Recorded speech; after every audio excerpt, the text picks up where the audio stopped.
Want some, get some. Can I get a hell yeah? Yes, I am a pirate. You have to go with the pirates because, of course, they have cannons and everything. It's a pirate's life for me. Be proud of who you are and what you are.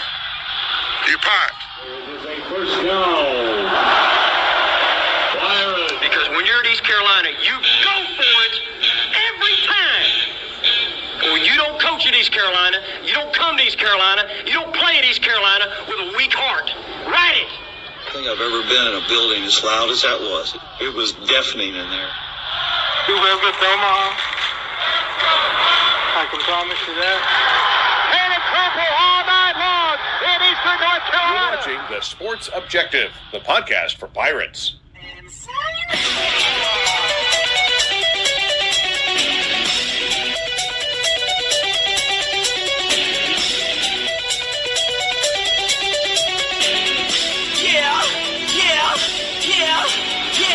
My heart is purple and gold. I'm a pirate down to my soul. And I don't back down, not at all. Find out when the cannons explode.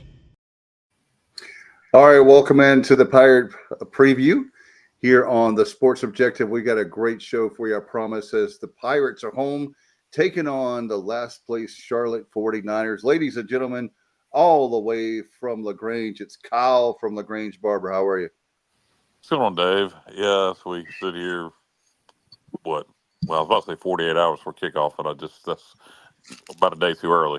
But yeah, 72 hours for kickoff. So, looking forward to the game against Charlotte. Break it down, get into it, talk about the emotions, everything surrounding the game. Pirates debut officially, the worst kept secret in Pirate football history that we're wearing the Peach Bowl, Liberty Bowl, 90s era helmets on Saturday. One of the coolest videos ECU has ever put out with Kate Hauser walking into the thrift store, and that was a pretty cool concept. I like that a lot. Yeah, you know you're old when the helmet when you were in college is now retro, the retro modern or whatever the hell they're calling it. Nah, it's just straight up retro. It's our old 91 helmet. Have you not seen it, Dave? What's that? Have you not seen it? Yeah, but the jerseys are not. It's the modern retro jersey, and yeah, I know the helmet is retro. Let's bring in Johnny Robertson. What's up, Johnny Stats? What's up? Hey fellas, how y'all doing tonight? Hey, I'm just like pumped to have a day game. You know, it's November. We haven't had one yet, so you know, and of course, we've been waiting a year for revenge. So, you know, I'm pumped, and I hope that the Pirates will perform in front of the Hall of Fame class. I know they will, and I'm looking forward to it. No doubt. Let's bring in Stevie, the coach, Stevie Fly, Commissioner Fly as well. What's up, man? What's up, guys? How's everybody doing? And DG, Stevie is probably the biggest Kiss fan on the planet. He has everything but the pinball machine. I think he has everything but that. But other my buddy Craig out in Memphis has got Stevie beat. I need to introduce them at some point. That'll be great. Let's bring. I don't know if DG is a Kiss fan, but we'll bring in David Glenn from the North Carolina Sports Network. How are you, sir? I'm doing well. I am a Kiss fan, but I'll add another person to that trifecta because my business partner, a guy named Mike Waddell, who was a longtime Division I athletic director, he is the biggest Kiss fan that I have ever met. So, I mean, I'm into Kiss, but he is neck deep in the number of concerts he's gone to and the paraphernalia that he has. So we'll add him to that party guest list because that would be one heck of a good time.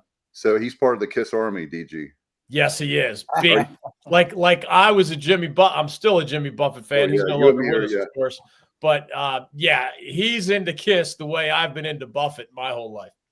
Yeah, Stevie, what's the deal? My buddy Craig, suddenly we're the Kiss Army podcast.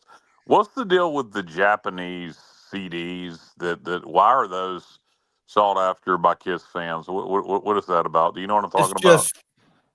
It's just a different design, different cover. I mean, being over there in Japan, they're rare over here, so it's really collectible.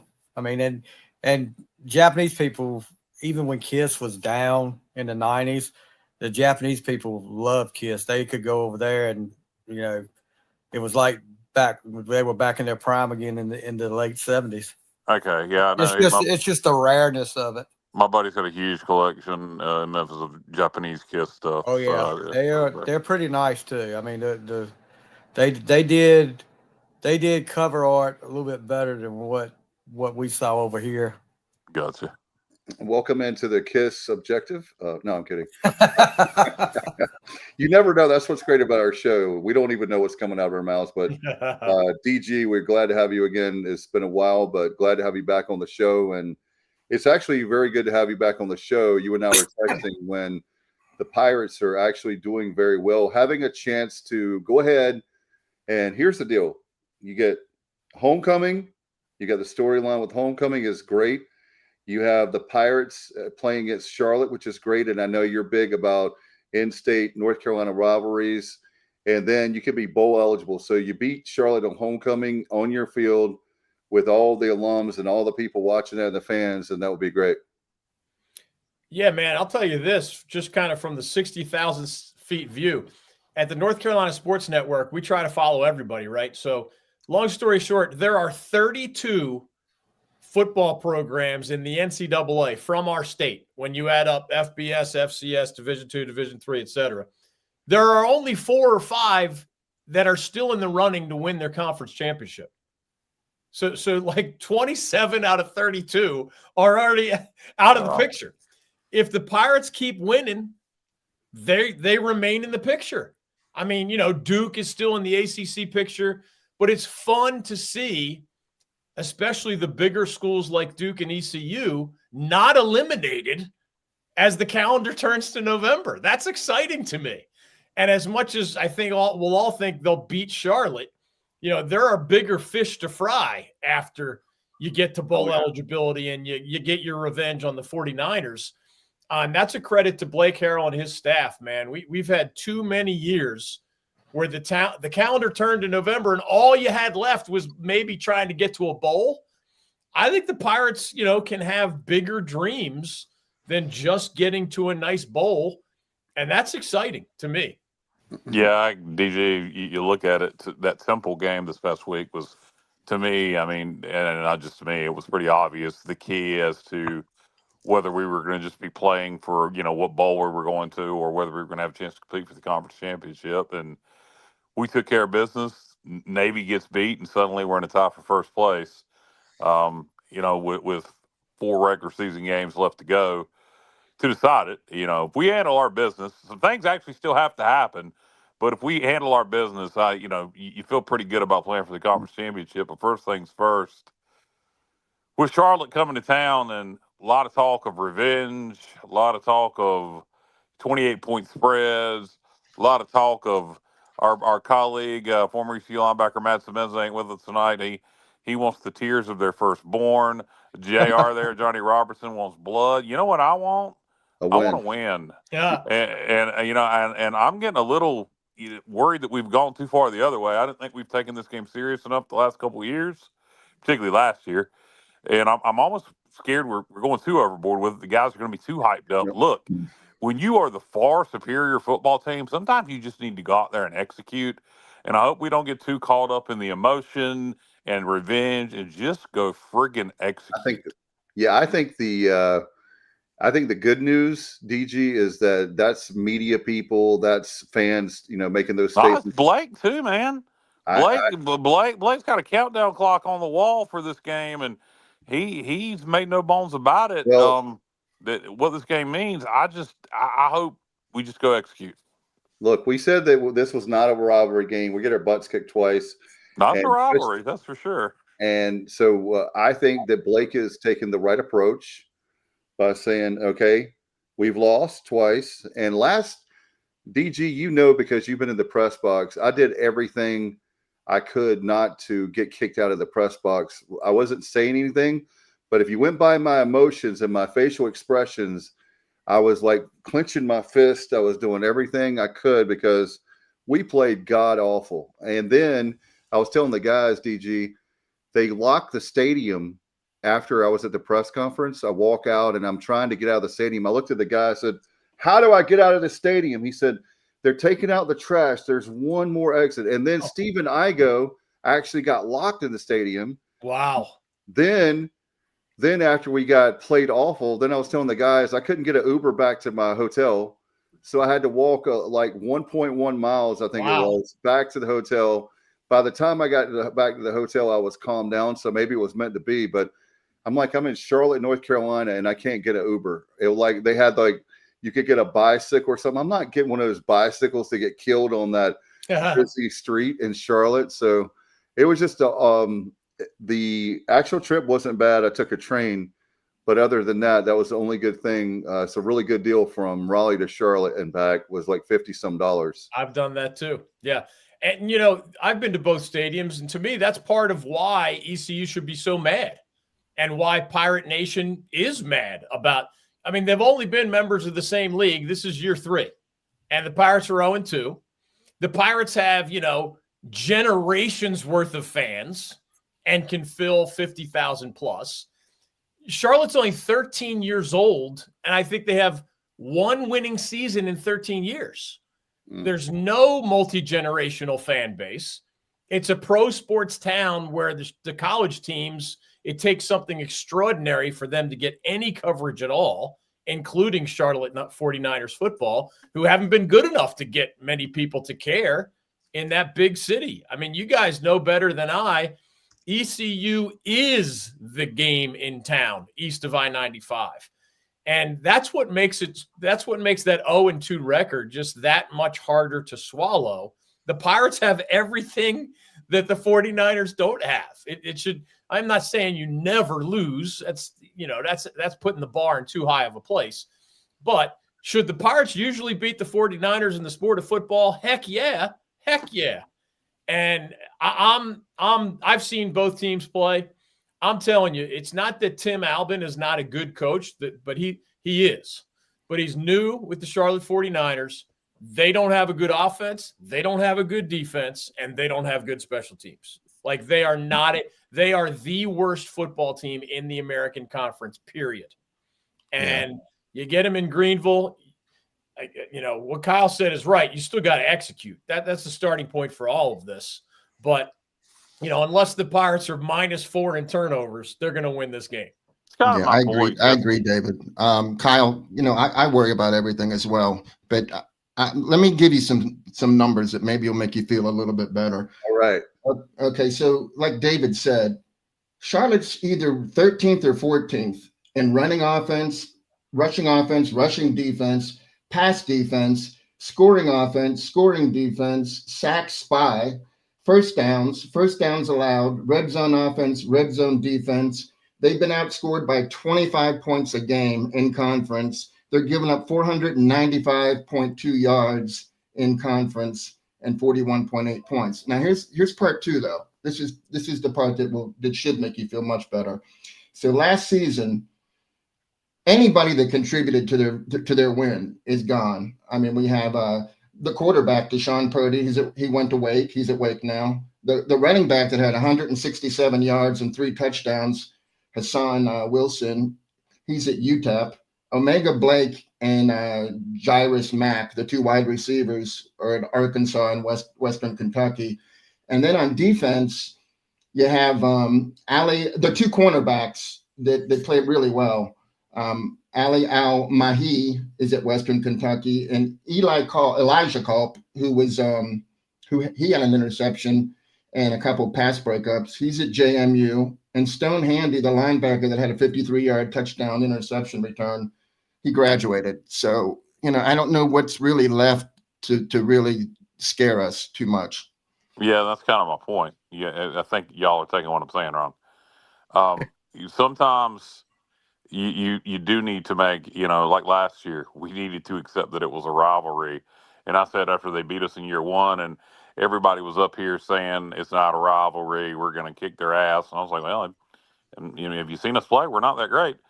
We are great this year. I don't want to say great. We're very, very good. Charlotte ain't. That's what my point is. Don't get caught up. This ain't the year to get caught up in the hype and the emotion of it being a rivalry. and revenge, just go execute. If you just go execute, you're going to beat their ass. And it's kind of my point. I don't want us to make this, more important or bigger than it is when they're just god awful. And if we just go execute, handle our business, we're going to beat them. I think the only way we get beat is if they come out, fired up, super emotional. Charlotte, make it their Super Bowl. They've had an off week. They come out and just play with their asses on fire, and we go out and turn the ball over and make mistakes. I think if we just handle our business and execute, we win the game.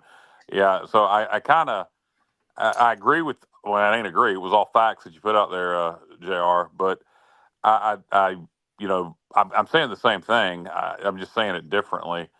Just go execute and you'll win the game. Okay. Al Davis said, "Just win, baby." So, yeah. Hey, real quick, I will give you 3 things to worry about if you want to worry about something. Oh, no. I got plenty to worry about there. I don't even have to worry about the game. Don't give them anything else. Their wide receiver, Derek Eli, he's had 3 kick returns of 30 yards or more, and 2 last week. He had a 35-yarder and a 41-yarder. He looks like he's ready to break one. And I just don't kick to him. They started a new running back last week, and he had 13 carries for 59 yards, which is better than what they've been doing so far.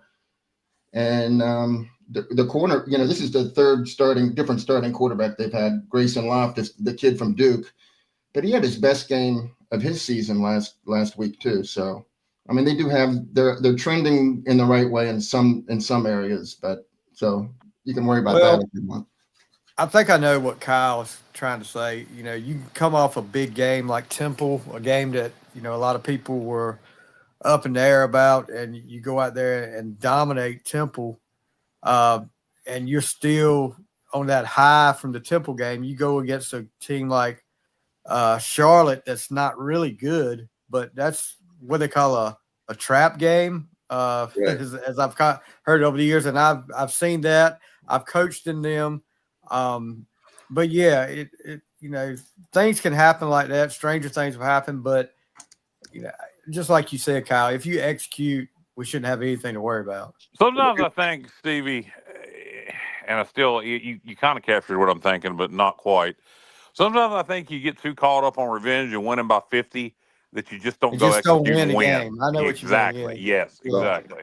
You want to.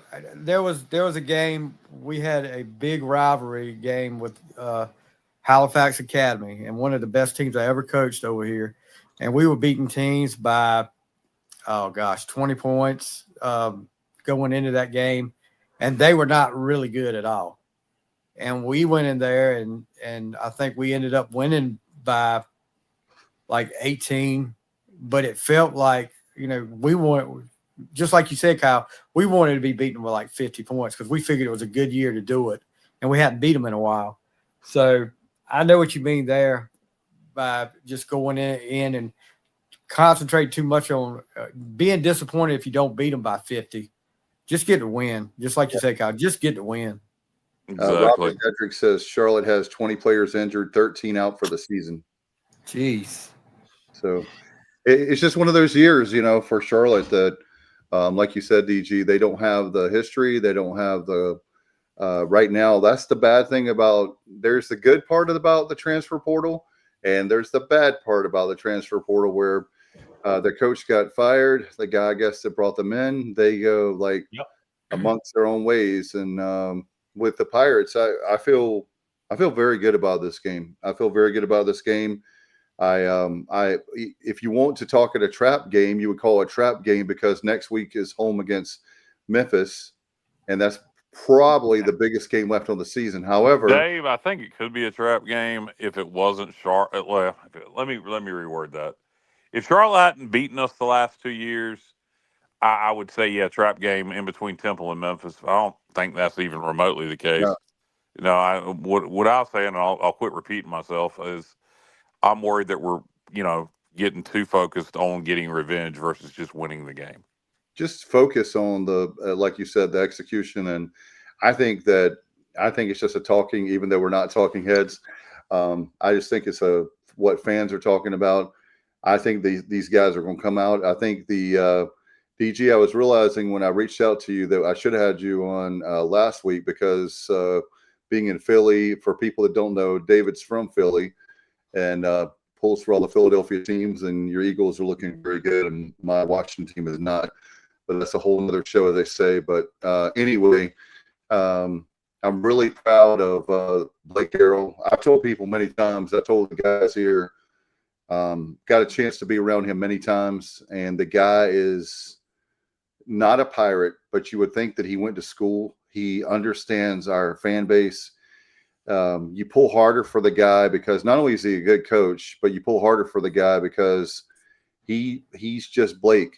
He's not one of these guys that is arrogant or standoffish. He would walk right up to you and have a conversation. He does that all the time. And so with us having homecoming, he certainly likes to shake hands a lot. And long handshakes, yeah. He does. Yeah. Anyway, so David, when you're following the American, with this team winning out, and then when you look at the other matchups that have to take place, if the Pirates win out, they're going to be at least second. They'll be at least in the championship game. Yeah, and there are other good teams in that league, but I think it's impressive that the Pirates, if we all did our own American Conference power rankings from top to bottom, I don't know how anybody could do power rankings without the Pirates being, somewhere up there. You could argue they're second, third, fourth, fifth, whatever, but they're in that mix. And I've seen South Florida play. That's a good football team. I've seen Memphis play. That's a good football team. But what I really like about the Pirates and Blake Harrell is they do two things really well. And both of them are a tribute to the coaching staff, of course. But Blake Harrell being a defensive guy, they know how to come up with game plans and execute those game plans. And that doesn't just happen because of talent. That comes because of coaching and listening and repetition. And, you prepare one way for Temple and you prepare a different way for somebody else. And, NC State's got a pretty darn good offense, and ECU limited them to what? Was it 24 points? Yeah. That's executing a game plan. Temple is not a bad football team. And they're not great, but they're not bad. And you limited them to 14 points. So to me, that's the starting point of this team's success. It is just good talent on defense, great execution on defense. So, and the other thing, obviously, is Caton Hauser can throw the ball. And Anthony Smith is good, and Yannick Smith is good, and Brock Spalding is good, and the tight end helps at times. Those are the two building blocks for this ECU team. And on a given day, they could beat anybody in that league. Even if you think South Florida or Memphis or somebody, North Texas. North Texas is a really good offense. South Florida is a really good defense. So, but on a given day, the Pirates are capable of beating anybody. And man, I once they take care of business against Charlotte, I hope that place is rocking sky high when Memphis comes to town, because that is a whopper of a matchup. DJ, I got to ask you, and there's a lot of ifs and buts and fruits and nuts as the Christmas season is approaching. But all right, let's just play pretend world. Pirates beat Memphis. Pirates beat Charlotte. Pirates beat Memphis next week. Memphis top 25. Weren't top 25 in the college football poll, but top 25 AP and coaches poll. So let's say Pirates handle their business, beat Memphis, beat UTSA, beat Florida Atlantic, make the conference championship game, then beat a ranked South Florida team, let's say, in the conference championship game. You got two top 25 wins to close out the year. You're 10-3. What would it take? Because we've just beaten two top 25 teams in this scenario. JMU, I think, has got one more loss in them. The other contenders, because now we've eliminated everybody else from the American, so the other contenders for that playoff spot are going to be, I think, UNLV and San Diego State. No, it would be just San Diego State. They're the only team that has a shot. They have to play Boise twice. Most likely, they have to play Boise. So how many losses does UNLV have now? Huh? How many losses does UNLV have now? Well, they have three now. Oh, do they? Two Okay. bad ones. They can't get there, Kyle. They can't get there. They're ranked so low in the power rankings. They just can't. They can't get there. So it's not as so. Yeah. So still to pose the question to DG. Yeah, So you got to root against JMU for sure. Yeah, JMU and San Diego State. I would think if San we Diego win State is at Hawaii Saturday night. We got to root for Hawaii big time on that one. And then JMU, they have Washington State at home, and then they have at Coastal Carolina. Those are the and only then two games. they'll be playing Southern Miss probably in the conference But if championship. in the championship game, they would play how Southern Miss appropriate most would that? likely. How appropriate would that be if that scenario were to play out and the Pirates are in a situation where to make the playoffs and we have to rely on our buddies down in Hattiesburg, our old rival Southern Miss, to knock off JMU for us. But I don't know. It's a fun scenario, and I think it's more realistic. It's a more realistic possibility for ECU to make the playoffs than I think most people realize. Yeah. Hey, Kyle, I do want to add something though. Dave, we're not in the championship game automatically if we went out. We got to have a little bit of help. Memphis has to beat Navy in Memphis. Memphis has to beat Tulane in Memphis. And it would help if Navy could beat USF in Annapolis. Otherwise, we could win out and we could have a tie with USF and North Texas. USF would be in automatically. They beat North Texas. And then it would come down to us and North Texas. And I just don't think we win that matchup because I think North Texas, with only one loss, would probably get in. So we need a little bit of help. Yeah, and you got to root against Tulane, right? Yeah, absolutely. Because that's the only team that the Pirates would lose a tiebreaker to. So you need Tulane to trip up down the stretch. Yeah, Tulane's going to lose to Memphis this weekend in Memphis, I think. Let's hope so. That might be the last chance for them to lose. Yeah, that's true. But, Tulane to me is trending down. They've been trending down really since we played them. And I hope that trend continues this week as they play Memphis. I fully expect Memphis to win that football game. Could be wrong, but and even if it don't play out, if we win out, we handle our business for whatever crazy reason we don't end up in the conference championship game. Then it is what it is. It still would be a 9-3 regular season and a lot to be proud of. You can only control what's in front of you, but it is just an interesting scenario to think of that. It is not outside of the realm of possibility and complete foolishness to think if the Pirates went out and make it to the conference championship game that we could end up in the college football playoff. It's fun to think about that, man. And, one at a time. And obviously that Memphis game is a huge, huge fork in the road. And you can't let down after that, even if you somehow figure out a way to beat Memphis. UTSA right after that. Right. So the last two games for the Pirates are on the road. I guess, anything can happen, but that's what makes it fun. I mean, the fact that we're talking about this in the month of November, that in itself is a great thing. It just, man, there are 5 schools out of 32 that are having these conversations. The other 27 are playing for something else, but it's not a possible trip to the ACC or, the conference title game, the American or the ACC or whatever else. It's deflating that way. And I think it's fun in the American that there are those half a dozen teams with a shot. And nationally, one of the positive things about the playoff is that we enter November with more teams that matter. If you entered November with 2 losses under any of, the Bowl Alliance or any of the predecessors, the smaller playoff, you were done. You might be playing for something else or to beat your arch rival or something else, maybe even to win a conference championship. But in the national picture, you were done in terms of a national championship. Now, there are teams with 2 losses entering November, and they know that if they win out, they could make a 12-team college football playoff. And I think more teams being relevant, this late in the year is good for college football. Absolutely. Yeah, I agree. I do think that there's way too much focus, at least early in the year, on the playoff.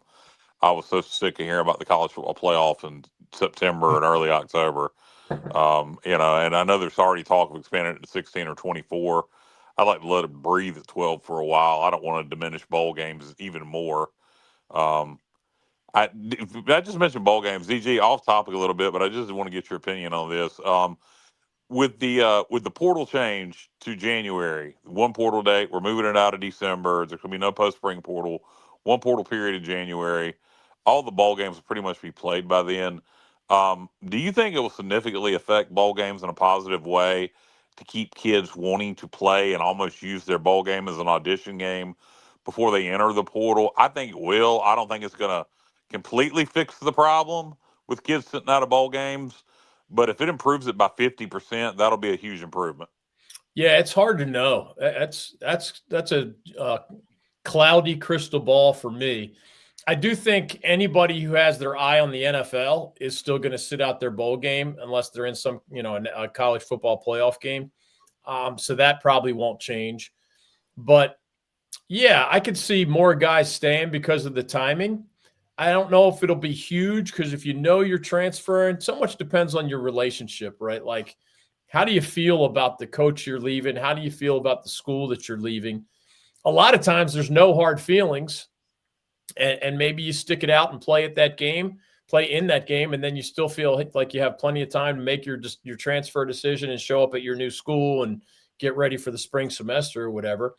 In the cases where somebody feels slighted, I wasn't treated fairly, I didn't get the playing time I was promised, I should have started and I wasn't, those guys, I think under the old system and under the new system are probably going to opt out.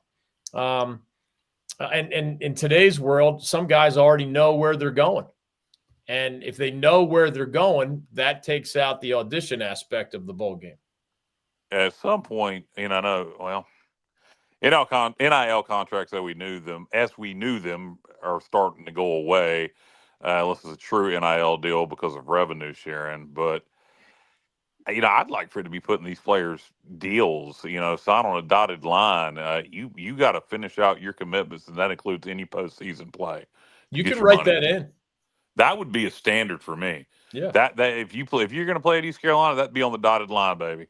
I don't know why everybody doesn't do that. Just make that a universal thing.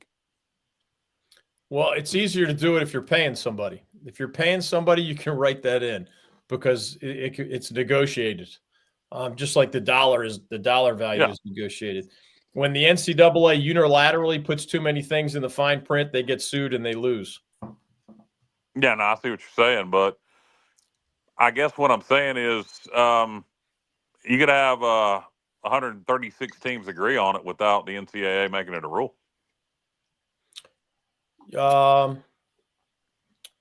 Like collusion style? Yes, correct. Yeah. Don't let any lawyer hear that. Yeah. Well, you got one on the air right now. Plug your ears up. Yeah, I'm aware. Yeah. We'll see. I mean, everything's new. I'm not convinced yet that somebody's not going to sue because they don't want only the single transfer portal.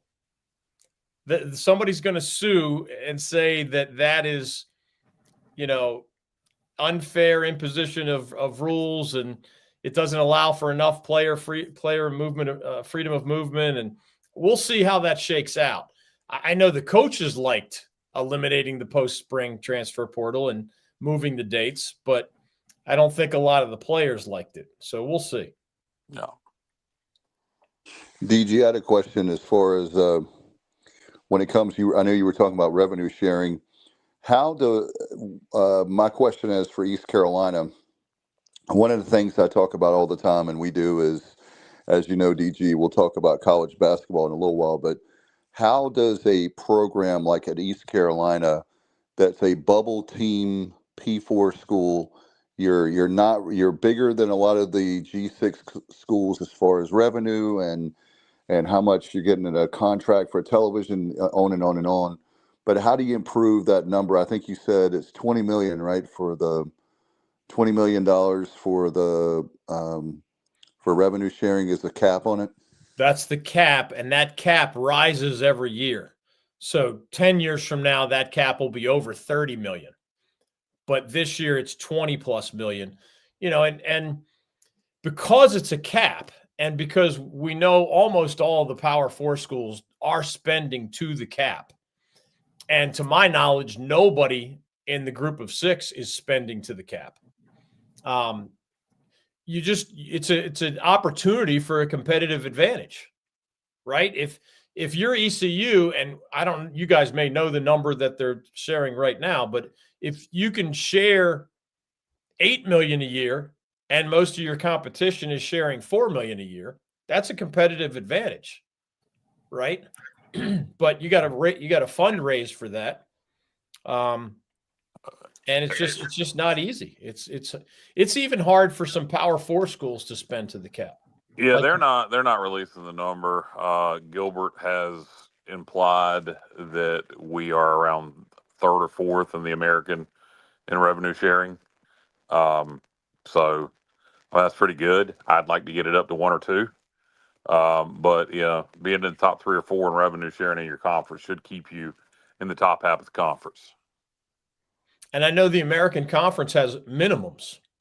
So that should give members of the American an advantage over at least some of the other group of 6 leagues that don't have those financial minimums. Yeah, no doubt. And that's a good point that, some of these schools, like the MAC, for example, some of the schools in the MAC, it would be hard for them to compete anyway. And so you don't want to put them at even more of a disadvantage by putting a minimum in place within their conference.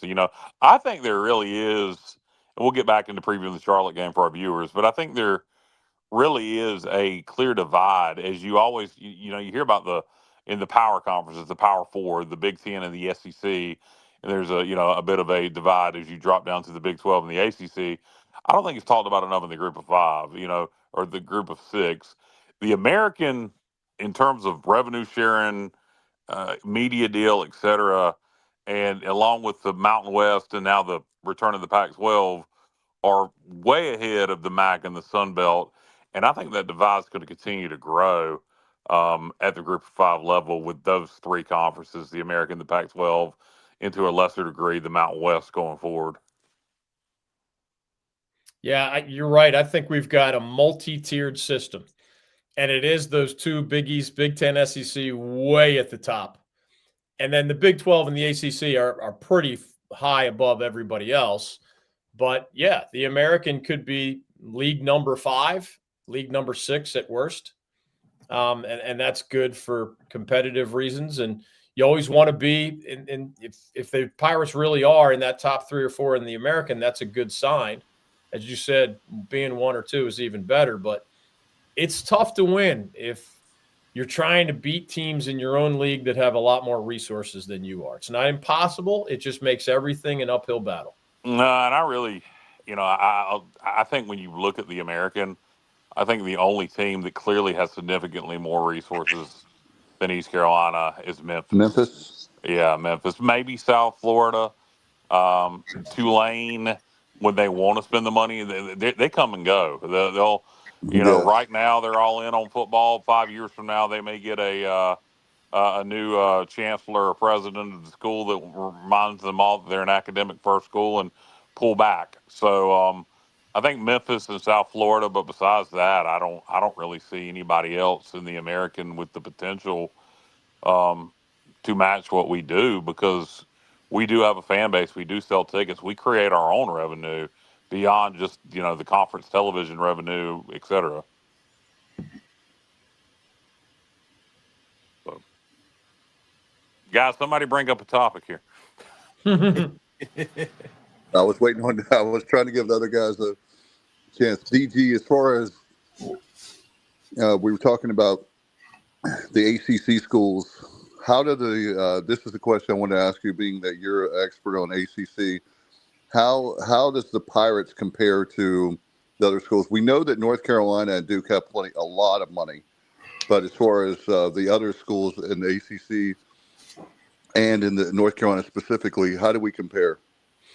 Well, what's going on right now is we know that Wake, Duke, State, and Carolina are paying their athletes $20+ million per year. That's a lot more than whatever ECU is paying its athletes. So that's a massive gap. What we don't have public information on, remember, revenue sharing comes straight from a university's athletic department. There is still a form of name, image, likeness. And it's very hard to quantify, which schools are paying the most. There's some information out there, but, the way they're governing that now, I'll put it this way. For 4 years, if you guys as supporters of ECU wanted to pay an athlete whatever the heck you wanted to pay them, there was no clearinghouse for that deal to go through. If you decided a player was worth whatever, fill in the blank, $500,000, there was no governing body, the NCAA or anybody else, saying, wait a minute, is that guy really doing $500,000 worth of work for you guys in exchange for this NIL deal? Well, after 4 years of it being the wild, wild west and no governance of those things, now there's actually, you have to send your deal through a clearinghouse. So it can't just be some rich booster out there who wants his favorite team to win. You actually have to show, I'm paying this athlete X, and it could be a big number, but you have to justify why you're paying that name, image, likeness money. And if it's $1 million a year, you got to say, well, this person is doing these speaking engagements for us, and he's appearing in this commercial for us, and he's doing these autograph sessions for us, and he's doing this travel for us. And you got to justify the $1 million or whatever the number is. So wealthier donor and alumni bases, especially those who run businesses, can help with that name, image, likeness money. But again, it's not just the rich person signing a check with name, image, likeness. You have to justify whatever you're paying. So you need both the deep pockets, but it's helpful. It's really helpful when those deep pockets are people who run companies who can legitimately ask athletes to provide services that justify whatever $100,000, $50,000, whatever the number turns out to be. I do think there's a gap, just like there's the $20 million gap to whatever ECU is paying. And I can't imagine it's not $10 million. I don't know the number, but it's not $10 million a year. It's less than that. Not only is there a gap in internal revenue sharing, there is a gap in name, image, likeness. And bigger schools get more money for their athletes than smaller schools. Big conference versus small conference. Actually, metro areas tend to have more legit name, image, likeness deals than rural areas do. Why? Because there's more businesses, because more people see what's happening, which justifies higher name, image, likeness money. So it's complicated, and we don't have data on all of those categories. We just know that there's a big gap between the big four and everybody else. Yeah, no doubt, and it'll continue to be that way. My point is kind of always, on a game by game basis, we like beating the Power Four schools, and we've done it plenty. We beat NC State in a bowl game last year, but that's not what we have to do. What we have to do is be able to compete in our conference, and we can do that financially, which means we can do it on the football field. And to you speak to that even more, with this era of transfers and revenue sharing NIL, I think it doesn't need to be lost that, particularly on the defensive side of the ball, most of these guys in that front seven are Pirates that have been developed here. That Blake Harrell and these guys have recruited and developed on that side of the ball over the years. I know preseason we were all worried about our defensive line, and Blake Harrell and Josh Aldridge were not. And these are guys that Blake developed. So I think that that's an aspect that East Carolina is doing that a lot of other schools, particularly at the Power Four level, and even at the Group 5 level to a point, have stopped doing, developing high school players. And that's particularly, if you look at our defensive line, those guys are all Pirates.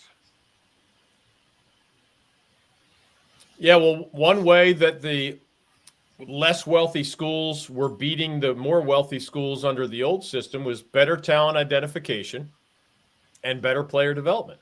And those things don't go away entirely, right?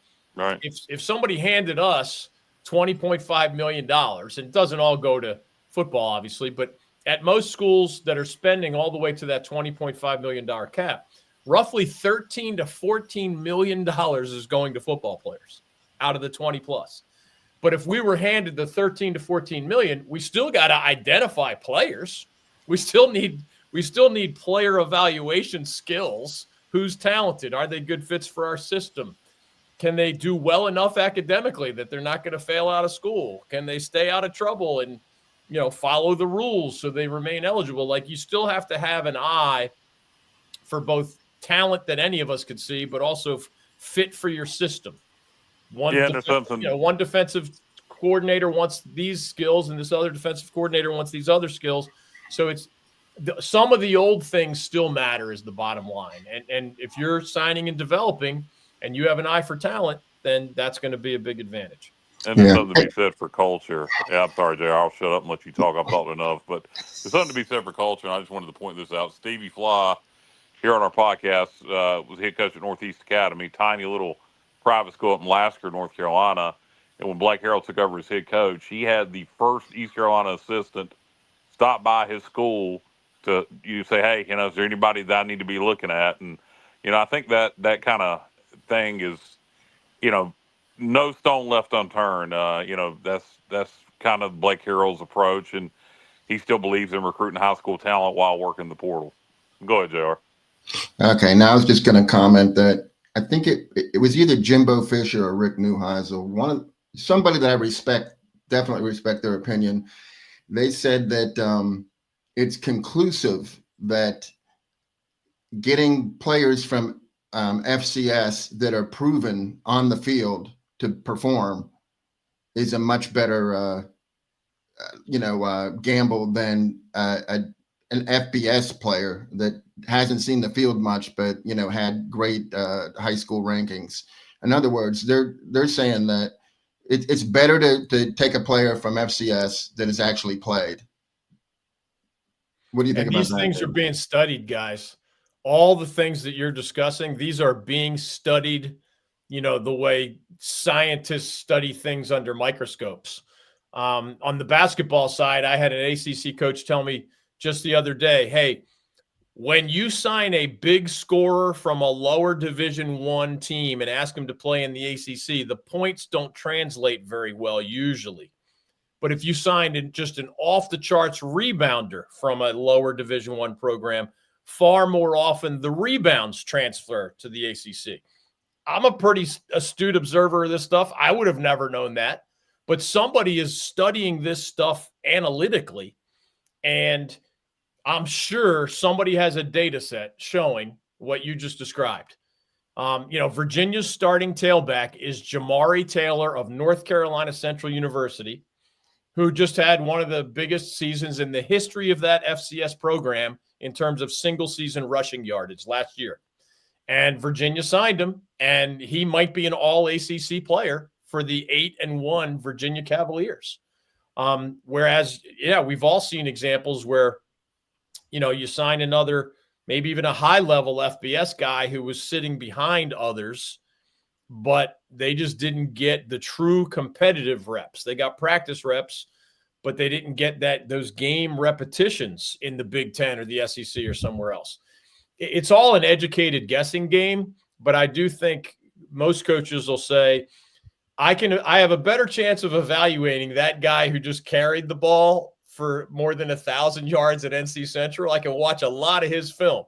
Whereas that third string defensive end at Ohio State, who rarely gets into the game, but might've been a prep All-American, what do I have to evaluate other than what he did maybe 2 years ago as a high school senior? It gets trickier, and it is part science along with just the old school, turn on the tape and look at the physical attributes and just make your best educated guess.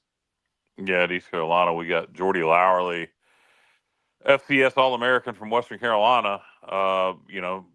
Came here, thought he was going to be a starting corner, did not perform very well up until the Temple game. And then the Temple game, suddenly he looked like the kid that we saw at Western Carolina. He was dominant at times against Temple, playing corner, came up, had tackles for loss, broke up a few passes. Was it an adjustment period? Coach Harrell said something that applied in this, individual case that, maybe it was a buy-in factor. He said Jordy's finally, making the team a priority. But love to see that continue. But that's to your FCS player point, JR. I tend to agree with that. I mean, I think this case by case, obviously. But if I have the choice, if I'm quarterback, let's say Caton Hauser transfers out of here, and we're looking at a proven FCS quarterback versus the second string guy at Missouri, for example, I'm going to probably take that proven FCS quarterback. True, but also you have guys, London Montgomery's from Penn State, right? And look how great he's been doing. So it's taking a year. That's a great example, Dave. It took him a year to get to this level. He didn't come in, last year he wasn't ready. So it took a year of development for him to get there. So it's also, are you developing a player or do you need him to start right away? That's also a difference whether you would probably take a proven FCS starter versus a guy who's, buried on the bench at a Power 4 school, where Montgomery, we've had time to develop him. Whereas, with Jordy Lowerly, we needed him to contribute right away, and it looks like he's finally starting to. True, Kyle. Hey, speaking of London Montgomery, he's one of the few Pirates that had a great day last season against the 49ers. He had a 48-yard touchdown run. He only carried the ball 3 times. So hopefully he'll continue that. Well, I'll tell you one thing. That was the game that got Mike Houston fired. It was not Army. And the those players, I felt like, I don't know about you guys, but last year, what a difference a year makes. Because last year, I felt like those players gave up a lot. They just didn't try the way that this team is.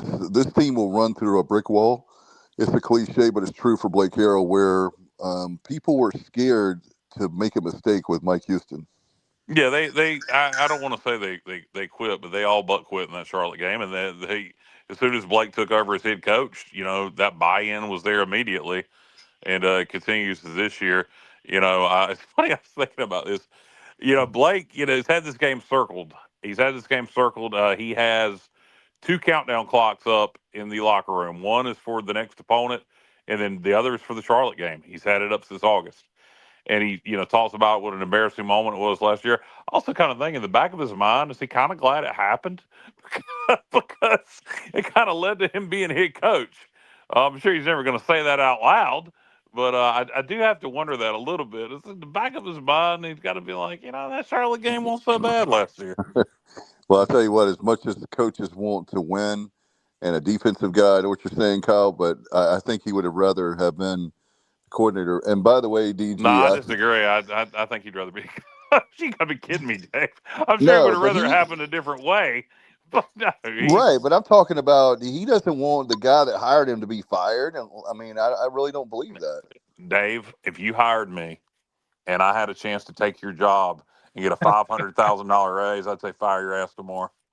I understand, but there's a sense of there's a sense of loyalty there when actually Houston was hired by his dad, Blake's dad, to run a gas station or be I'm not saying that Blake Harrell at the time. Hey, I want Mike Houston to be fired so I get the job. I mean, hindsight, Dave. Hindsight. I'm not saying he was thinking it at the time. Right. I'm just saying in the back of his mind, it worked out well for him. Is what I'm saying. It did. Yeah. Hey, DG, do you know there's a gym on campus, Christenberry Gym, and it was named after John Christenberry. And if you wonder what that name is, you have to go all the way back to pre-World War II, like 1940, 1941. I think the Pirates only have one, Johnny, help me out, undefeated season. I think we went 7-0. John Christenberry has the best winning percentage of any coach football for this particular case. But the cool thing is, Blake Harrell is number 2 on that list for like the first 14 games. He's 10-4. And the cool thing is, Christenberry, as I told the show once before, was the football coach, the basketball coach, and the baseball coach. That's a way different era back in the day, but that's how cool it is with Blake Harrell that he's second all time as far as winning percentage through the first 14 games of their career. That's pretty cool, man. And let's see if he can build on it, right? I mean, theoretically, a lot of coaches are at their best in year 3 and year 4 because it gives you more time to get your type of players, more time to develop those type of players. Maybe he's building towards something even bigger than what the Pirates have in store for us this year. We'll see. But yeah, eras have changed dramatically, man. I've been covering college sports for 40 years, and things have changed pretty dramatically in those 40 years. Heck, things have changed Just a few years to crazy degrees in the last 5 years. Yeah. But when you go way, way back, it was not at all uncommon for the same person to coach multiple sports. And none of those coaches were making any money 100 years ago or 80 years ago. No doubt about it. I did have a question, and then I wanted to talk some college or football with you with ACC, and basketball. But I did have a question for you, and I forgot to ask you guys this on Sunday night in our roundtable. But DG, it may sound like I'm like I'm bitter, but what in the world is going on with all these buyouts? We've had so many buyouts, and if you take the amount of money, and I'm tired right now. Do we lose Dave? He got really tired. He got yeah. Hey, I just want to follow up. Dave was talking about Blake's record. If we, I'm not jumping the gun, Kyle, but if we roll up 500 yards against Charlotte, 8 of his first 16 games, half of his games will have gotten at least 500 yards on offense, which, JDB deserves some credit for that as well. But that's a pretty hefty stat there. That is impressive. And if the Pirates keep improving their running game to go with that passing game, then watch out. Oh, no, I didn't mean – did I say pass? I didn't mean passing. I just meant 500 total yards. Oh, yeah. Oh, no, I know what you're saying. You're right. Yeah. I think that's the reason, David. I think you nailed that. That's the reason why they're doing it consistently, because the running game is complementing the passing game. Yeah, this offense, everybody thinks it's a pass-first offense. It is not. This offense is predicated on the run. The big play comes when the run's there, and this offense, when it's at its nature, is a big play pass offense and a consistent go fast running offense. So when we're able to run the ball, well, anytime you're able to run the ball for over 300 yards, you ought to have success. We're not going to do that every Saturday like we did this past Saturday against Temple. I think part of that was us. I think part of that was also Temple looked to be a very tired football team, particularly on defense. But yeah, when we can run the ball with this passing game, we're pretty damn hard to stop. And then when you have a defense to go with it, like we do this year, we could be a tough out. And that's another thing as we talk about Blake Harrell. I've been impressed with his hires.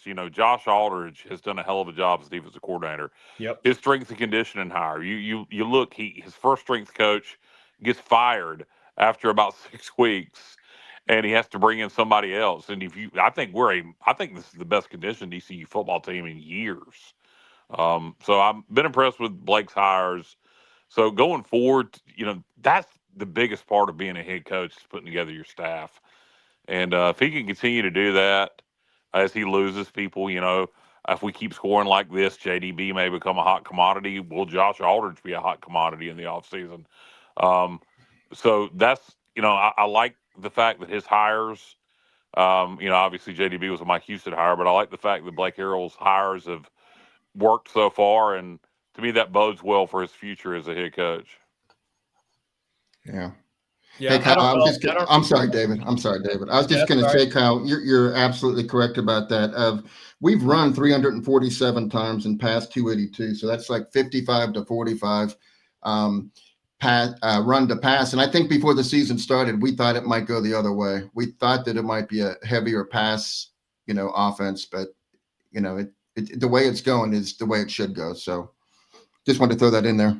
Yeah, and I think earlier in the season, it wasn't that philosophically they wanted to throw it more. It was when they called passing plays, they worked a lot more often. And when they called the running plays, it didn't work very often.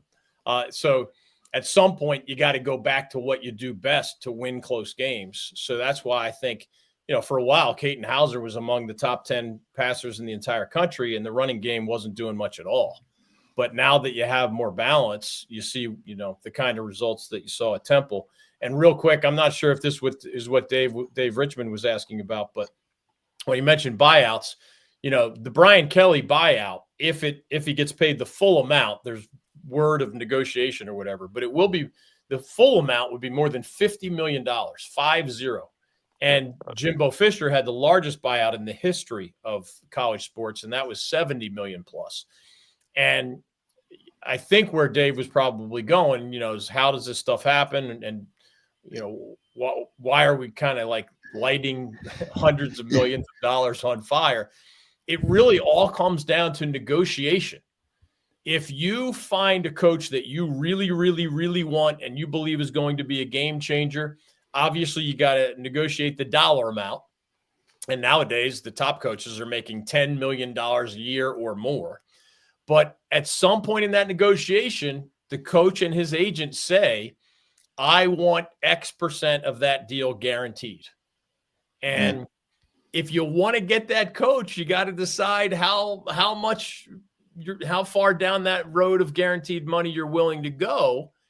And when LSU said they wanted to lure Brian Kelly from Notre Dame, if they said only a tiny portion of it was going to be guaranteed and they could fire him whenever they wanted without, with little consequence, well, then Brian Kelly ain't leaving Notre Dame for LSU. So that's why they end up with these big buyouts. But I do think, a more savvy athletic director can be realistic enough that you don't sign 10-year deals and just guarantee the whole thing, or you're really asking for trouble if you want to fire the guy 3 years in.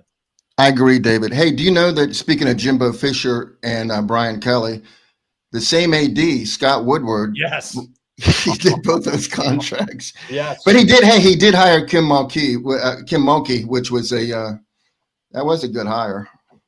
And now Scott is an ex-AD at LSU. Yes, he is. Yes, he is. But yeah, how do you get great coaches? Any of us would be better at getting great coaches if our bosses said, here's a blank check. We would all be better. And it sounded like he had a blank check for that Jimbo Fisher hire and that Brian Kelly hire. But when you pay the big dollars and you guarantee most or all of it, man, it's really expensive to get out when you want to fire the guy. Yeah, no doubt. Hey, by the way, can you guys hear me? I don't know if you heard my buyout answer, Dave, or not. Yeah, I did. I don't know. I think it went out for a second, but I'm good. Look at Kenneth's comment here. He said, let's get it done on Saturday against Charlotte and then get hyped for the Barbecue Bowl versus Memphis to be the underrated rivalry in the American. Barbecue Bowl is a good name for that game. I know the East Carolina Memphis game. Yeah, it's never been exactly a rivalry where it would, some great games over the years played between ECU and Memphis, particularly in recent history. But never really been a rivalry. I love playing Memphis, but if you're going to name that game, Barbecue Bowl makes a lot of sense. Eastern North Carolina barbecue against Memphis barbecue. Hey, I have a question for David. Why, there's not enough coaches to go around for all the vacancies open. Why do we never hear Ryan Silverfield? At least not very rarely do you hear his name connected with any job. Why do you think that is? I think how far up the ladder is your success? That's what boils down to, right? Like Division III coaches get less attention than Division II coaches, who get less attention than FCS coaches, who get less attention than FBS coaches. Are you in Conference USA or are you a step up the ladder in the MAC? Are you in the MAC or are you in the step up the ladder in the American Conference? That's really where it comes from, because athletic directors tend to be scared to go too far down the ladder. And that's why, a guy like John Sumrall at Tulane, you're going to see his name all the time in SEC and other openings, as he was with the Carolina opening last year before Bill Belichick grabbed it. I think that's it. At what level are you winning and how long have you been winning there? Those are two of the biggest factors. Yeah, and I think probably the other answer to that, JR, is he's been successful at Memphis, but he I'm trying to think when the year they went to the New Year's Six. That was when homie at Florida State was there. He hasn't won the conference. He's had a lot of great seasons, but he hasn't won the conference while he's been at Memphis. Okay, I thought it might be the Justin Fuente effect. Hopefully not, though. DG, I had you were talking about a nice segue. You were talking about there's a couple coaches in the triangle that they've got a lot of attention. Dave Doran, we'll start with him. About the only thing that I like about Dave Doran is the fact that he's a Jimmy Buffett guy. But other than that, but I'll keep my opinions to myself. I'll tell you a story off the air. You were not there in our studio, but that's a whole nother show, as they say. But I'll just say that not a fan, and just wanted to get your thoughts on Dave Doran. How much longer does he have in Raleigh? I believe that Dave Doran is going to be one of those guys that steps away from football voluntarily, maybe in the next year or two. Obviously, if the Wolfpack face planted the rest of the way, and in the afterglow of that big win over Georgia Tech, the Wolfpack somehow lost the rest of their games and finished with a losing record, et cetera, he could get fired. But I think, we know that a guy I know very well, Tony Bennett at UVA, was incredibly successful.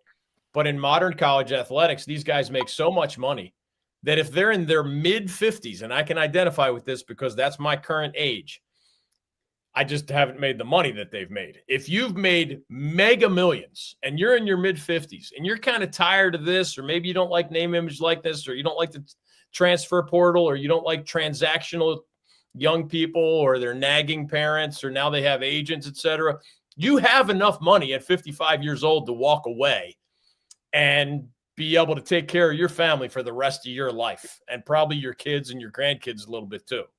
And so Tony Bennett steps away in his prime. Dave Clawson's one of the best Wake Forest football coaches in history, and he stepped away a year ago, or less than a year ago. Why? Because he'd made a lot of money. He was tired of certain things. He wanted to do some family stuff. Maybe he gets back in. Maybe he doesn't. We'll see. But I think Dave Doran's right on the edge of that. And you guys know how this goes. When somebody's been in the same place for 13 years, I believe we're at the point there's only 3 FBS coaches out of 136 that have been at their current school longer than Dave Doran's been at NC State. I think he's 4th now. 13 years is a long time. And what happens is, just like scar tissue, like the coach gets a little tired of Wolfpack Nation is relentless, and Wolfpack Nation can be incredibly critical. And Dave Doran's thinking to himself, man, I'm the winningest coach in the history of this school. We're almost never bad. We're usually good. Okay, he's never gotten them to 10 wins or more, but he's like, shouldn't I get a little more benefit of the doubt than this? And meanwhile, just as he's getting tired of what he sees as unfair criticism, many in the fan base are just tired of him. And they might not like his personality. They might have other reasons they don't like him, or he can't get them over the hump or whatever. I just think it's time for a divorce. And it would not surprise me at all if this is Dave Doran's last season at NC State, either because he gets fired or because he just chooses to retire or at least step away from football. Nowadays, for a long time, guys, coaches didn't retire until mid-60s, sometimes even 70s. Coach K was in his 70s. Jim Boeheim was like 77 years old at Syracuse in basketball. Those days, if that's, I'll put it this way, those days aren't over, because some guys, that's what they love to do, and they want to do it until they're almost dead. But what's different is, if you're not wired that way, and you've been a head coach long enough to stack some of those biggest checks, you can walk away and in your mid-50s, even early 50s, if you've been a head coach long enough. And I just think it's time. I think State wants a new start in football, and I think Dave Doran wants to turn the page and move on to something else in life. I mean, it could happen a year from now, could happen a month from now, but I think the end of that tenure is near. So what about I'm sorry, I was just going to ask about Chapel Bill, the Bill Belichick experience, the experiment in Chapel Hill. DG not going very well. What are you hearing? What do you know about that situation? Well, I had to talk a lot of people off the ledge a few weeks ago, I guess it was, when Carolina got embarrassed again, maybe the Clemson game. And I told everybody, Carolina doesn't have the $30 million that it would take to to fire Bill Belichick and his entire staff and pay everybody's buyouts. This is a public university. This is, and it's not the wealthiest public university. And you don't just come up with $30 million checks out of thin air. And it would cost $20 million to buy out Belichick, $10 million more to buy out everybody else. And it's just not going to happen. Now, if Bill Belichick wanted to leave, I can't read his mind. I don't think he wants to leave. Is it possible? I guess it's possible. But I've been saying all along, there's going to be a year 2 of Bill Belichick unless Bill Belichick wants to go do something else. And so the other thing is, to his credit, when things were going poorly and there were media reports of locker room division and staff division, they've held their last 3 opponents to 11 points per game in regulation. Virginia was averaging 40 points per game and scored 10 in regulation against the Tar Heels.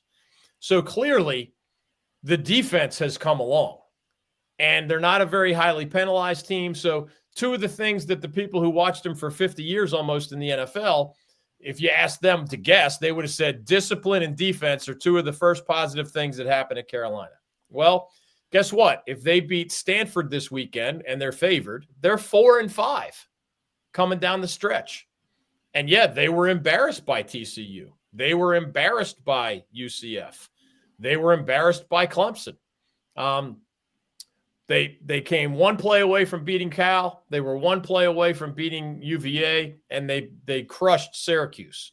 So what does it all mean? They're a middle-of-the-pack team. They may or may not make a bowl. But Bill Belichick has already answered the question, has he lost his locker room? No. If you've lost your locker room, there's no way your defense executes 3 straight really good game plans in a row. And it's just Carolina's offense is so bad that they can play great defense and still lose the game. That's what happened at Cal. That's what happened against UVA. So I think the ball is moving in the right direction. I don't think he has spectacular talent this year. I've been saying that since August. Carolina fans got mad at me all summer because I was throwing a wet blanket on their predictions of 9 wins or 10 wins in Bill Belichick's first year. I'm like, look, I'm making no judgment about Bill Belichick as a college football coach yet. You don't have enough talent to win 9 or 10 games. The ghost of Newt Rockne could not come back and coach that Carolina team to 9 or 10 wins, period. So I think their biggest mistake was misevaluating talent. And they have a new chance, another whack at that piñata, so to speak, with both high school players where they're recruiting well, but also a new shot at the transfer portal come the winter period. So, again, I'll be shocked if there's not a year 2 of Bill Belichick, and the offense continues to be incredibly dysfunctional. But if they go 6-6 and get to a bowl game, that's actually kind of what the talent on hand suggested that they would be. Yeah. Hey, I've watched 3 Carolina games, TCU, the Cal and Virginia games, which actually 1 yard in each of those games were the difference of a win and a loss. But I noticed they don't have any team speed, really. For the ACC, like they're probably one of the slowest teams in the league from what I could see on both sides of the ball. But my question for you was, did Bubba Cunningham sign off on this hire, or was it done against his wishes? Do you know anything about that? Well, I know for sure that Bill Belichick as a candidate was forced upon Bubba Cunningham, period. No questions asked. I heard that. It was done by the board of trustees and a couple of people on the board of trustees, and they had their own renegade coaching search. And, at some point, somebody has to make a decision, right? So who's the only person who's both, who's high enough in the chain, I'll put it this way, the pecking order, the hierarchy, to tell folks what to do. And the UNC chancellor eventually said, Bubba, these folks have gone down the road with Bill Belichick, and I want you to talk to him too. So did Bill Belichick eventually talk to Bubba Cunningham? Yes, he did. But was that because Bill was forced on Bubba as a candidate? Yes, it is. Bubba Cunningham was ready to hire either a guy named Tommy Rees, who's a former Notre Dame quarterback and longtime NFL assistant coach, and a lot of people think he's an up-and-coming guy as an offensive coordinator, or Tulane's John Summerall, or maybe the guy from Iowa State. So Bubba had his short list, but yeah, Bill Belichick was essentially forced upon him as a candidate, and whether he signed off at the end, I'm not even sure if we poured truth serum down Bubba Cunningham's throat, what his answer to that would be. But yeah, it certainly was not his guy. And those were parallel coaching searches going on at the same time, to the point that those Board of Trustees members actually got reprimanded by the highest ranking person in the entire state of North Carolina public university system. They got called out and said, don't do that again. Will they do it again? Who knows? But for the biggest hires at the biggest schools, things can get really, really complicated. Brian Kelly getting fired at LSU had the governor of Louisiana involved. That's just how crazy this stuff can get at times. And I know that both Hubert Davis's hire in men's basketball and Bill Belichick's hire in football, what was that, 4 years apart? Neither of those was done the traditional way, where the athletic director is the point guard of the entire search. Matt Campbell would have been a great hire.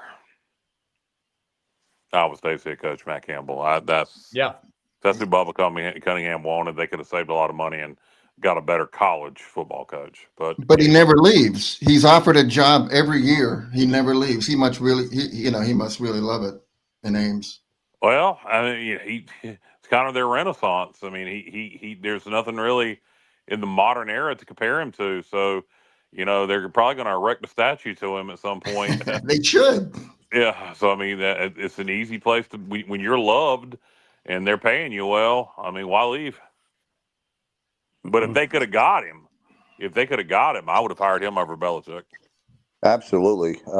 DG, as far as the ACC football race, I know you told me you like Duke in the championship game. Well, I think Duke has a legit chance to get there. Obviously, Virginia is in the driver's seat, as crazy as that sounds. The Cavaliers have not lost a conference game.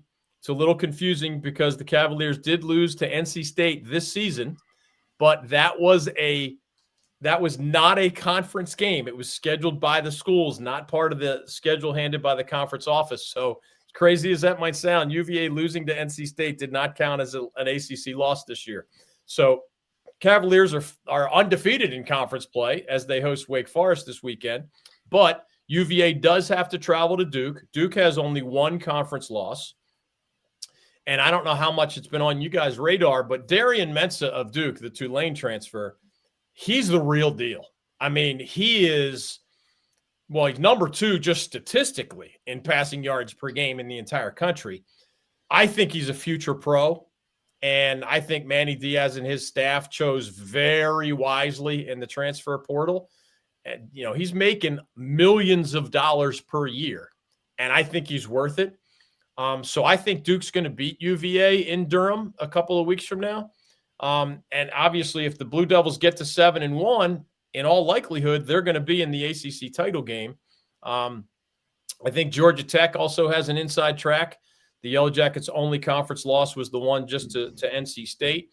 And the Yellow Jackets still have to play the Georgia Bulldogs, which is obviously a hard game, but that's not an ACC game. So, I mean, could we end up with either Duke, Georgia Tech, or Virginia, Georgia Tech? SMU is still in the running. Louisville is still in the running. Pitt is still in the running. It's kind of crazy right now. But what we do know is we're going to have an ACC champion in football that either has never won the ACC football title or has not won it in a really long time. Because you know who's been winning it all for the last decade? It's probably Clemson, I don't know, 8 times Florida in the State. last decade plus. Florida State maybe 3 times, and Pitt did win 1 time. But, you know, it's like 12 out of 13 years or something like that. It was either Clemson or Florida State, and obviously neither of them is in the running this year. So if you like different, this is your year in the Atlantic Coast Conference, because we're gonna have a different ACC title game in Charlotte come early December.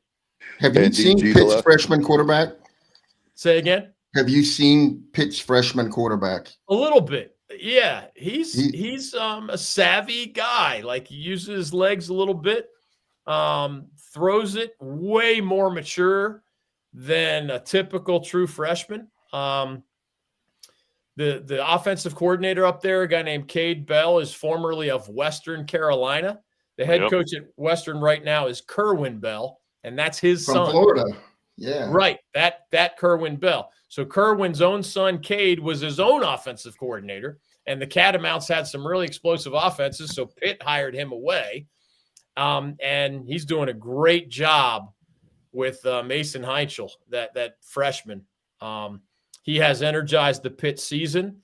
I personally don't think Pitt is good enough to end up in the ACC title game. We'll see. But Pat Narduzzi has gotten them there before, and they won it several years ago. I just don't think it'll be the Panthers again this year. Yeah. As far as you were talking about Duke and Virginia, 1989, your early days of DG being in North Carolina, they tied and they were co-champions. I know that's the last time Duke has got a share of the title. Is that the last time Virginia has had a share of the title or won the championship? I'd have to double check that. There might be another there's time. no way. There's no way. They had to under Mikowski and Barry Word. I think they won it. I think in the 90s, Virginia either won. Yeah, they were number 1 in the nation at one point, and then they lost to Georgia Tech in Charlottesville. They won it. Virginia has never won 8 straight games within a regular season ever, dating back to the 1800s. And if they beat Wake this Saturday, that'll be 8 consecutive wins within this regular season. So that's an all-time record. It's also, this year is their best start since 1990 at 8-1. They're doing all sorts of historical things. And remember, the first 3 years of Tony Elliott at UVA were not good at all. No, this was Carla Williams stuck by him because the alumni wanted him gone, and now look what he's doing. This is year 4. They finally gave him enough money between revenue sharing and NIL. He spent wisely. Chandler Morris, the transfer from North Texas, has been fantastic for them at quarterback. Not quite as much lately, but overall, he's been one of the better dual threat quarterbacks in the ACC. And they got a bunch of other transfers playing really, really well up there. According to Chat GCP, UVA split the ACC championship with Florida State in 95. There you go. Yeah, when they stopped work done at the 1-yard line. Yeah, in Charlottesville. Crazy. Anthony Poindexter. That's right. Guys, we've been going at this about an hour and a half. Did we want to talk a little basketball before we give our prediction for the Charlotte game? Yeah, DG, I wanted to ask you about college basketball. I know Duke, North Carolina, NC State. Who else do you like in basketball? The 18-team ACC, fun for us in this state. I think 3 of the top 5 are the triangle schools. One of the best players in this league is Darian Williams of NC State. He's a Texas Tech transfer. One of the best players in this league is Duke's freshman big man Cam Boozer. That's the son of Carlos Boozer. And one of the best players in this league is UNC's freshman forward Caleb Wilson. So the Pack, the Devils, and the Heels all have potentially a first-team All-ACC caliber player.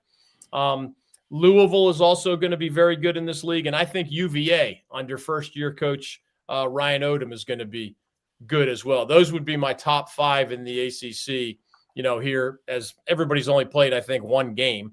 But, those are the 5 that when I eyeballed things all summer long, those were the 5 that made the most sense to me. I'm sure somebody else will rise up from the middle of the pack, but I'm not all that impressed by the bottom half of the ACC. And, a big question in that league is, are they going to go back to what they often were, which is the best college basketball conference in America?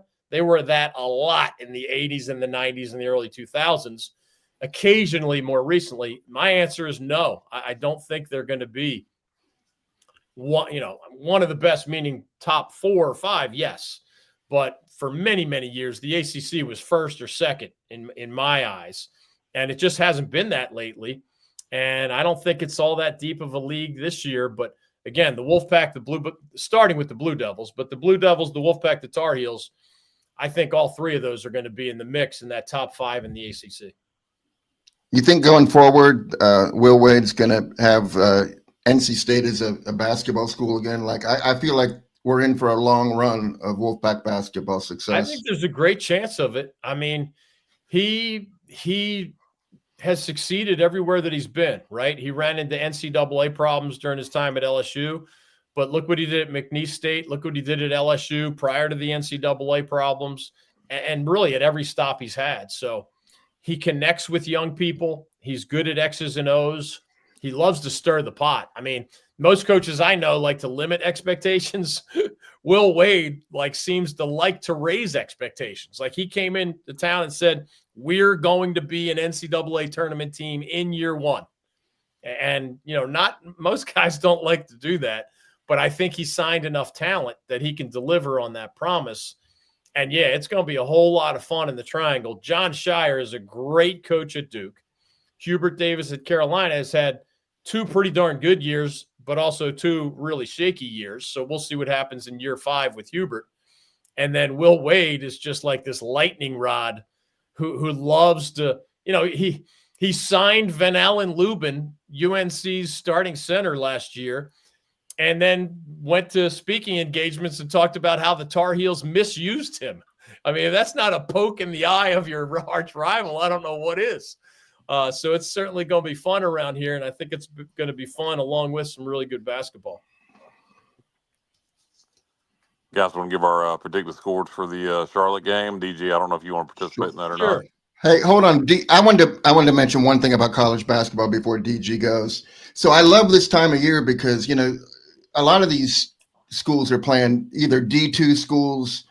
Well, there's a lot of D2 schools that are getting the opportunity to play, Division I teams. And then there's always upsets, like when it's the first week of the season. And we almost had one. 2 or 3 days ago when Maryland Eastern Shore, who's on our schedule. Yeah, there's 265 teams, and they're ranked number 262. No, I'm sorry, 365 teams, and they're 362. And they took Georgia Tech to overtime, and before losing 56-52. But then 2 days later, they went to Athens and played Georgia and lost 94-29. So I guess they gave it everything they had against Georgia Tech, and then they had to face the Bulldogs. But I love this time of year. There's always going to be some crazy stuff going on. It is fun. It is fun, and I saw that game. I saw highlights of it. Georgia Tech was missing a couple of its best players, but still should not have required overtime to beat UMES. No doubt. And you guys want to give our thanks, DG, obviously, for staying. I didn't realize we've been on this long, but appreciate it very much. Who wants to do our predictions, and we'll get out of here and say goodbye. So who wants to go first? Yeah, I'll go first. I'm going to say we'll win. We'll win convincingly enough. We will not cover. I'm going to say East Carolina 38, Charlotte 17. Okay. I'll go next because I'm on the opposite end of that. Okay. So, hey, by the way, I think I won last week with the Temple game. So you did. You're by far. You're. Okay. All right. I'm comparing what we did to Campbell. We have more motivation this game. Our running game is hitting on all cylinders. I'm going 59-9. Wow. Oh, wow. Okay. Mine, I'm going, this is the number I came up with because based on our offense, as David was talking about in the early show with DG, and our defense, I'm going 49-10. I'm bullish on the Pirates. I just think that Temple game in DG's hometown of Philly was a statement game. It was finally, we have the offense that we played complimentary football finally. But if you're going to do it in the month of November. Stevie, what do you think? I think Stevie went to sleep a while ago. Okay. All right. He's just back over there. I'll take the Pirates 41-13. I like it. Hey, I have an interesting stat. The 28.5-point spread is the biggest spread in the American Conference since 2021 when Houston was favored by 32 at Connecticut. I mean, that's the biggest spread since then. What was the final of that game? They didn't. Houston did not cover. I can tell you that. But the average margin of victory in American games is 18.3 points, and we've had 14 out of 33 games be decided by 21 points or more. So there's not close games being played, really. And I think we cover the spread and then some. All right, we'll go to our fans. Kenny says, Pirates get their second shutout on Saturday. Pirates 56. Whoa.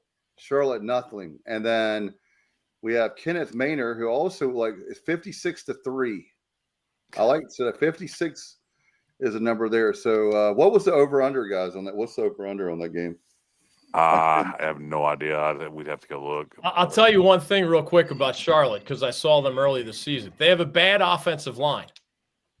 The main reason that a guy named Connor Harrell was the 49ers starting quarterback earlier this year before he got hurt is that from UNC. He's a former UNC guy, and he's a good athlete. So behind that horrible offensive line, they felt like they needed somebody who was mobile. Well, they were bad with Connor Harrell, and then he got hurt. And now the offensive line is still bad, but the Duke guy, Grayson Loftus, who's now their starter, is a better passer. But you know that Blake Harrell and that defensive staff are going to have a plan for that, right? If it was Harrell, you'd have a plan for the mobile quarterback.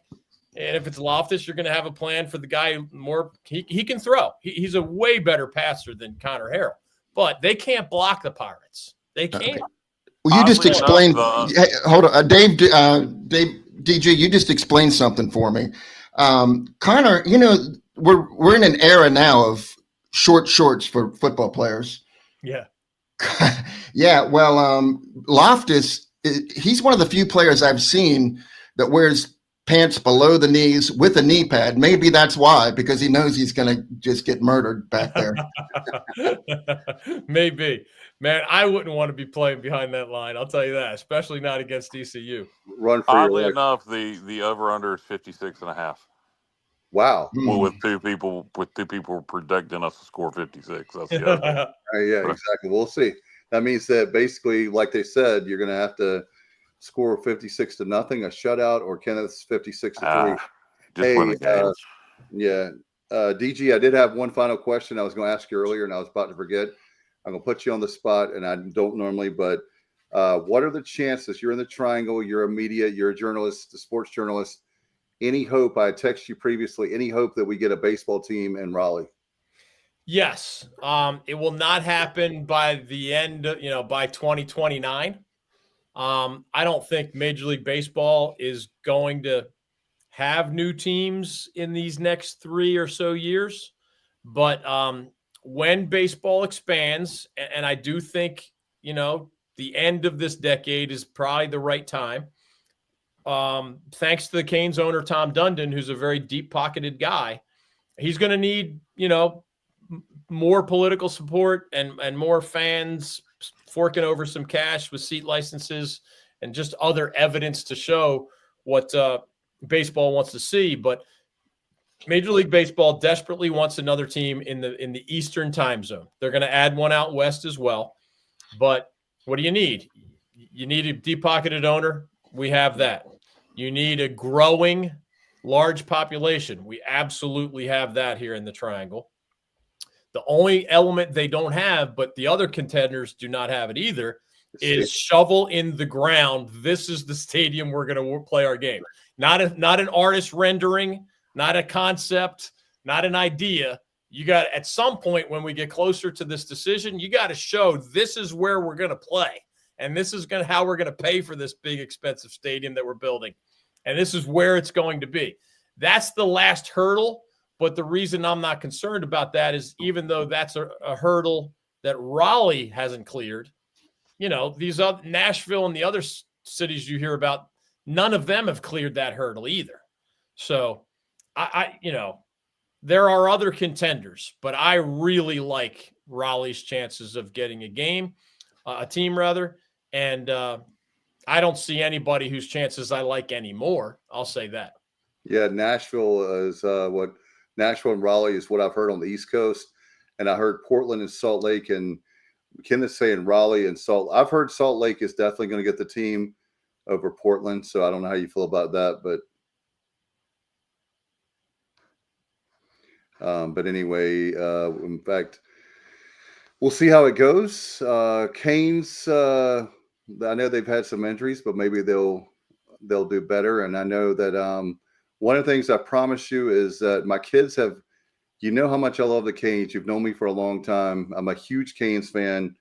The only reason I don't have season tickets is because of the games being during the week. If it was all weekends, I probably would have season tickets anyway. My kids have never been, and so I've been promising them for last 2 or 3 years. So I'm going to make it happen this year, one way or another. So, all right, let me know when you're coming. I'll try to roll out the red carpet for you. I'm actually going tomorrow night, but I go to roughly half the games, so there's a decent chance you'll see me there. All right. Well, DG, thank you so much. And by the way, let's plug your show. Obviously, you've been generous with your time, way more than it's like I get talking and need to pay attention. I need a Hayes Permar or somebody to tell me, hey, it's time to go. Yeah, folks can check out the website, ncsportsnetwork.com. One big thing we ask folks to do is follow us on social media, at David Glenn Show, at the NC Sportsnet.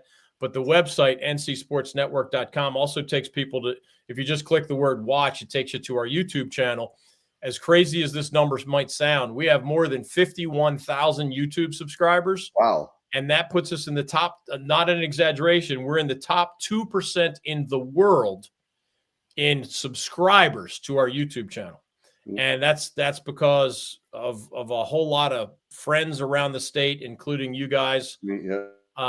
Because your audiences supplement what we do. It's unbelievable that we've gotten past 50,000 in 2 years, basically. And we have literally millions of views just at the YouTube channel, millions per year. And that doesn't even count our website, our podcasts, our tailgate tour, our social media. So 2 years into the North Carolina Sports Network, in some ways it's going better than I could have possibly dreamed. So thanks for bringing that up. And it's always great to be with you guys. Talking ECU. I'll make it 51,001. Yeah, thank you. Yeah. Well, we've been doing the show for let's see, carry the one. I think it's 6.5 years, and we fought like crazy to get to 1,000. We're at 1,400, and we've been doing it for a long time. And it's extremely hard. I'm just saying, I'm very happy for you. I'm just saying that's extremely impressive. Because like people are all the time saying they watch our show. People I don't even know walk up to me and say, and I have coworkers now that work at the hospital. I don't even know who they are. And the guy came this week and said, I watched you last night on the show, and and he smiled and he walked by, and I don't even know who the guy is. So, hey, Dave, don't feel bad. Seriously, YouTube told us 98% of channels that are started never get to 10,000. 98%. I mean, that shows how hard it is. If I didn't have 40 years of a track record and a lot of friends in a lot of places, including people like you guys, there's no way we would have been able to get to 50,000 plus so quickly. It's just a tribute to a lot of people helping us in large and small ways. And we're going to just, see how far we can take it, but we're thankful for where we are right now.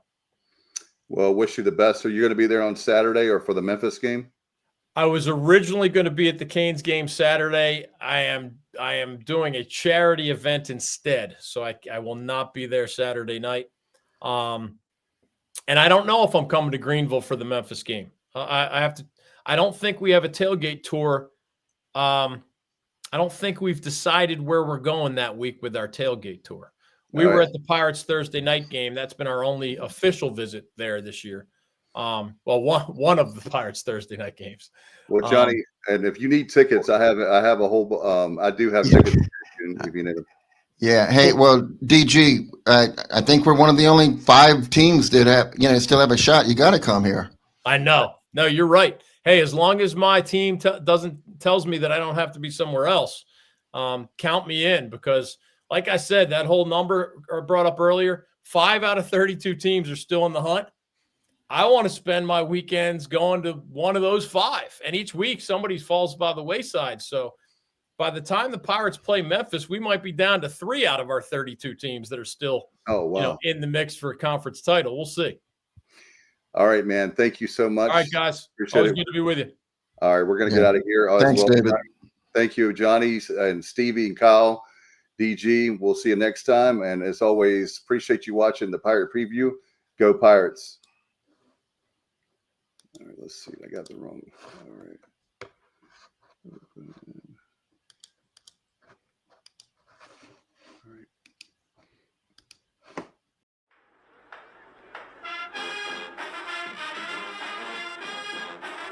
You're watching The Sports Objective, the podcast for Pirates.